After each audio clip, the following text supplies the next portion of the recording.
29. Pacar baru mesin uang sang durjana. Kedua makhluk itu kembali. Cukup sudah, aku sudah tak tahan. Segera ku hentikan rekaman video itu. Lalu ku ketik pesan ke nomor Siska bahwa aku akan sampai 15 menit lagi. Terdengar notifikasi dari ponsel gadis itu. Mas Gilang menghentikan.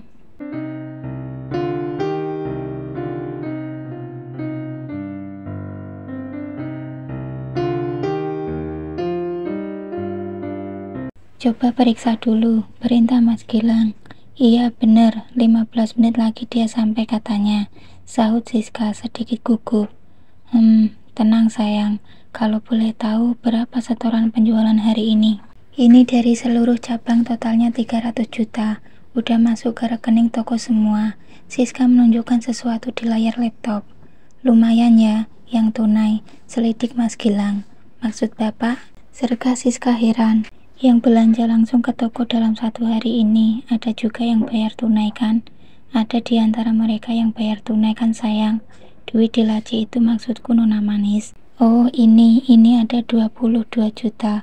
Beberapa ratus ribu ini tadi ya. Sebentar saya cek lagi, tapi laporannya lengkap kok pak.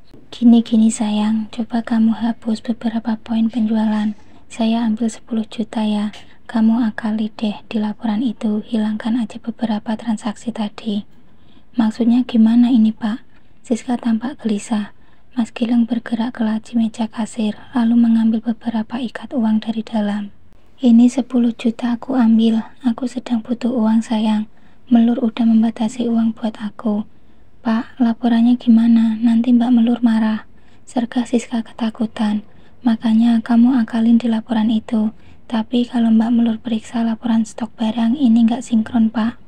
Ya disinkron-sinkronin sayang. Itulah tugasmu sebagai pacar aku. Udah ya aku keluar, entar dipergoi lagi sama dia. Mas Gilang menyambar barunya sekali lagi, lalu beranjak pergi. Buat apa uang 10 juta? Apakah untuk modal nikahi Harum? Mas Gilang berjalan dengan langkah lebar, senyum penuh kepuasan terukir di bibir. Binar kelegaan terpancar jelas dari sorot matanya. Sekepok uang dia ciumi, lalu dimasukkan ke dalam saku celana sambil berjalan keluar. Sementara Siska terlihat kebingungan, tangannya sibuk mengutak-atik touch laptop. Aku tidak tahu pasti apa yang sedang dilakukannya, tapi aku bisa menebak dia sedang dilanda panik. Pasti dia sedang memeras otak. Bagaimana cara menutupi uang 10 juta yang telah diambil oleh kekasih barunya, suami durjanaku. Perlahan aku keluar dari tempat persembunyian, melangkah dari balik lemari menuju meja kasir. Gadis itu tidak juga menyadari keberadaanku. Konsentrasinya penuh mengatur angka-angka untuk menyinkronkan antara penjualan dengan uang yang tersisa. Tentu saja menyinkronkan juga dengan jumlah stok barang yang tersisa. Aku mengamati dengan seksama tingkah lakunya. Keringat mulai merembes di keningnya. Kasihan gadis ini, hanya karena diiming-imingi janji manis yang jelas palsu, dia nekat berbuat curang dalam laporan. Oh, di sini rupanya. Aku dan Siska kaget. Mas Gilang tiba-tiba masuk lagi ke dalam toko. Mbak Mel, sarga Siska terperangah. Sejak kapan kamu di sini? Tanya Mas Gilang menatapku curiga. Baru saja, kenapa? Sahutku balik bertanya. Aku baru saja keluar dari sini. Maksudku Aku melihat mobilmu di garasi, tapi aku tidak melihatmu masuk ke sini. Bagaimana tiba-tiba kau sudah ada di sini? Mas Gilang terbata-bata, tapi tetap menaruh curiga. Aku baru masuk mas. Kamu kenapa curiga gitu sih? Ada apa? Jangan-jangan kamu yang entah dari mana, tuduhku seolah curiga juga. Oh, tidak, aku dari tadi di rumah saja. Ya udah, aku duluan masuk, pungkasnya sambil berlalu.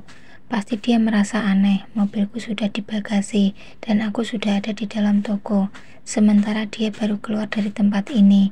Seharusnya kami berpapasan kan? Mbak, maaf, saya nggak menyadari kalau Mbak sudah datang, ucap Siska kembali fokus ke layar laptop. Kamu serius sekali sepertinya, aku panggil nggak nyahut. Kilaku agar dia tak curiga. Iya Mbak, ini laporan yang Mbak minta. Harus saya print atau bagaimana? Tanyanya melirikku. Aku minta filenya aja deh, kopikan ke flash disk aja, perintahku. Oh, enggak Mbak periksa sekarang. Enggak usah, saya percaya sama kamu, sahutku sambil tersenyum. Wanita itu mengulum senyum, wajahnya bahkan merona. Sepertinya dia begitu lega. Aku sengaja memberinya peluang. Aku ingin tahu kejahatan mereka selanjutnya. Ini Mbak, Siska menyodorkan flashdisk kepadaku. Oke, makasih. Kamu boleh pulang. Besok pagi jangan terlambat ya. Baik Mbak. Oh ya, kamu pulangnya gimana ini? Bisa pulang sendiri? Bisa Mbak, saya bawa motor sendiri. Nggak apa-apa kok. Baik, hati-hati ya. Kerja lemburmu hari ini besok catat, biar tahu nambahi gajimu. Enggak apa-apa Mbak, sesekali aja kok, tolaknya sopan. Catat aja, lumayan kan? Saya dengar kamu udah mau nikah. Lumayan buat nambah modal membina keluarga baru. Kata siapa saya mau nikah? Sergahnya heran. Kata Pak Joko, kabarnya calon suami kamu itu seorang security ya? Kok Mbak tahu semua sih? Padahal aku nggak ada cerita sama siapapun loh. Siska semakin heran dan bingung. Dari Pak Joko atau siapa? Ya, lupa saya. Saya nggak ada cerita sama siapapun Mbak. Sama Pak Joko juga nggak ada loh.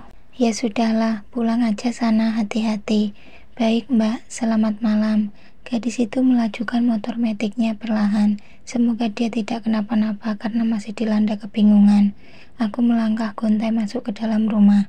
Setelah memastikan mengunci pintu besi toko dan gerbang depan sekali lagi, ruangan keluarga terlihat sepi. Mungkin semua orang sudah masuk ke kamar masing-masing.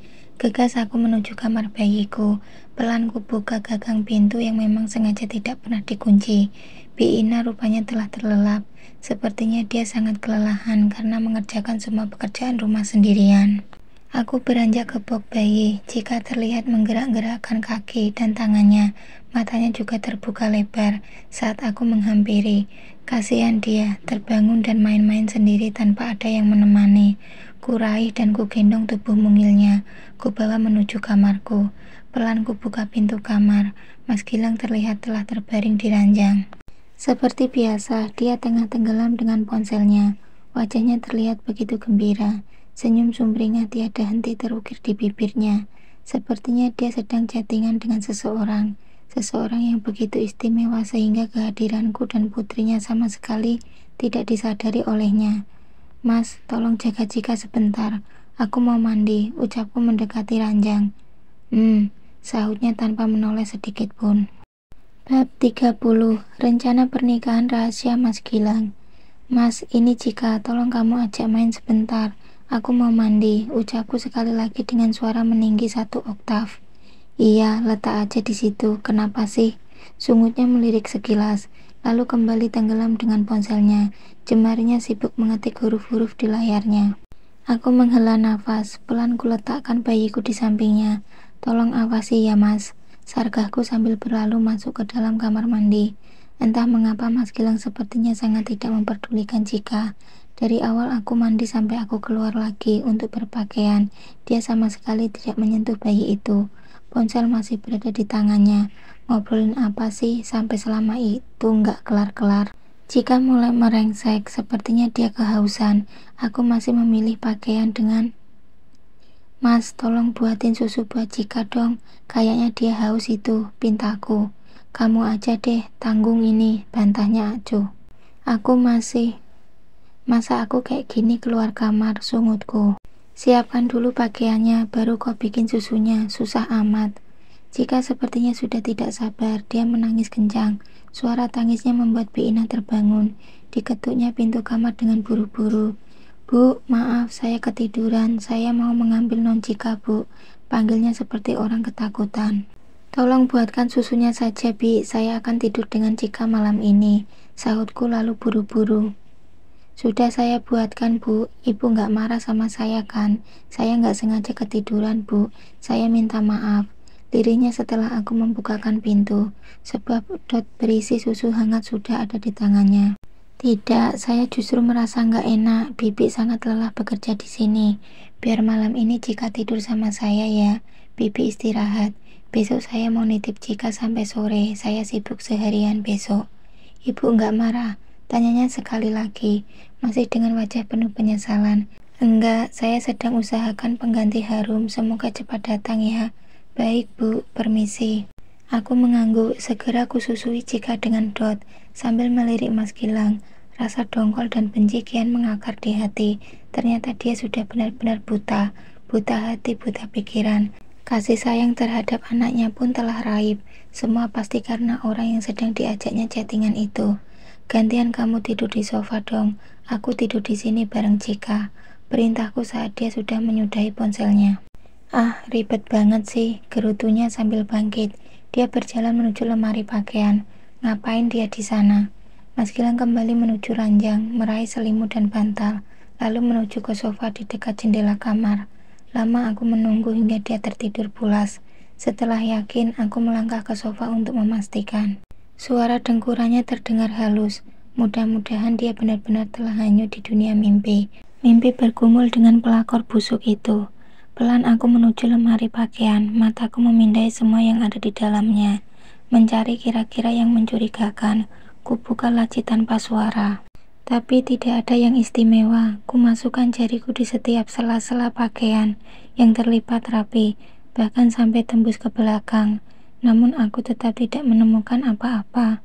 Hampir saja aku putus asa ketika mataku tertuju pada baju jas di antara baju-baju yang tergantung. Baju itu posisinya sudah berubah. Seingatku, aku menaruhnya paling pinggir sebelah kiri karena baju itu jarang dipakai. Bahkan nyaris tidak pernah, karena Mas Gilang memang gak suka pakai jas. Kenapa sekarang posisinya ada di tengah? Dengan curiga, ku keluarkan dari gantungan. Ada tonjolan di bagian saku. Ku rokok dan ku keluarkan. Astaga, ini uang. Pasti ini uang 10 juta yang diambilnya dari laci toko tadi. Tanpa ragu, ku ambil dan ku masukkan ke dalam brankas. Sandi brankas sengaja ku ganti agar dia tidak bisa membukanya lagi. Ku kembalikan baju jas ke tempat semula, tapi mataku melihat masih ada yang menonjol di saku lainnya. Ku rogoh kembali. Ups, kali ini ponsel. Oh, ternyata dia takut aku kepo terhadap isi ponselnya, sampai-sampai disembunyikan di dalam lemari. Bodoh amat sih, mestinya dia ganti kunci aja, ganti sandi atau pola baru. Aku gak bakal bisa melihat isinya. Lagian aku gak peduli juga dia chattingan sama siapa. Justru kalau begini aku jadi curiga. Ku keluarkan ponsel itu, lalu ku bawa ke tempat tidur. Ku henyakkan tubuhku di bibir ranjang, lalu mulai membuka dan mencari chattingan terakhirnya. Mataku nanar menatap foto-foto harum di dalam chat terakhir itu.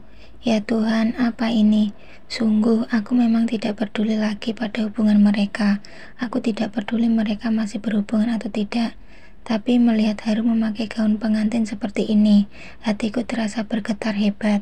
Nafasku sesak, jantung rasanya mau lepas. Apa maksud foto-foto ini? Penasaran ku baca percakapan mereka. Sayang, gimana? Cantik nggak? Begitu pesan dari Harum. Wow, amazing, cantik banget. Kamu benar-benar bidadari sayang. Ini hasil jahitannya udah selesai. Jadi kan lusa, uangnya udah dapat belum? Udah, tenang aja, aku sudah berhasil memperdaya pegawai toko. 10 jeti, sesuai permintaan ibumu. Aku cinta banget sama kamu, Rum. Apapun akan kulakukan untukmu, sayangku. Deg-degnya, dadaku berdebar hebat, tinggalkan sakit, perih luar biasa. Nafasku tiba-tiba menjadi sesak. Aku tak sanggup menghirup oksigen secara normal. Sesak, sumpah sesak banget. Sebenci apapun aku sekarang padanya, tetap saja ada rasa sakit yang begitu luar biasa saat dia memuji, memuja, dan merayu perempuan lain. Syukurlah, sering-sering ya mas, aku gak apa-apa dinikahi siri dan disembunyikan di rumah ibu. Asal kamu selalu ada waktu buatku. Kita ketemuannya di hotel seperti biasa. Malah asik, kangennya double-double. Iya, tapi janji ibunya Melut jangan sampai tahu. Gawat kita nanti kalau nenek lampir itu sampai tahu. Beres. Mas Yanto udah aman belum? Udah, asal moodnya ditambal pakai duit, pasti dia diam deh. Hehehe, kamu pinter sayang. Calon istri siapa dulu dong? Mas Gilang kan? Tapi gimana ya? Aku itu kok kangen banget malam ini, Rum. Apalagi setelah melihat foto-foto kau memakai gaun pengantin itu. Gak sabar pengen lihat. Tolong dong fotoin sayang, kangen nih. Iya, bentar ya sayang. 2 buah foto dikirim Harum dan Mas Gilang sudah mengunduhnya. Aku tak sanggup melihat foto-foto menjijikkan. Kepalaku mendadak pening, mataku berkunang-kunang. Aku terkapar di samping putriku. 2 hari lagi rencana mereka menikah. Aku tak boleh terkapar dengan rasa sakit ini. Aku bukan perempuan lemah. Bangun Mel, bangkit, jangan terpuruk. Ku hipnotis diriku sendiri, ku hirup oksigen sebanyak-banyaknya, lalu ku keluarkan dengan perlahan. Ku lakukan berulang-ulang. Dengan cara begini aku merasa lebih tenang. Aku juga bisa berpikir lebih jernih sekarang. Sebenarnya aku tidak cemburu, aku sudah nggak ada rasa. Tapi enak juga kalau mimpi indah mereka kuubah jadi prahara. Begitu bukan? Sebuah ide muncul di kepala.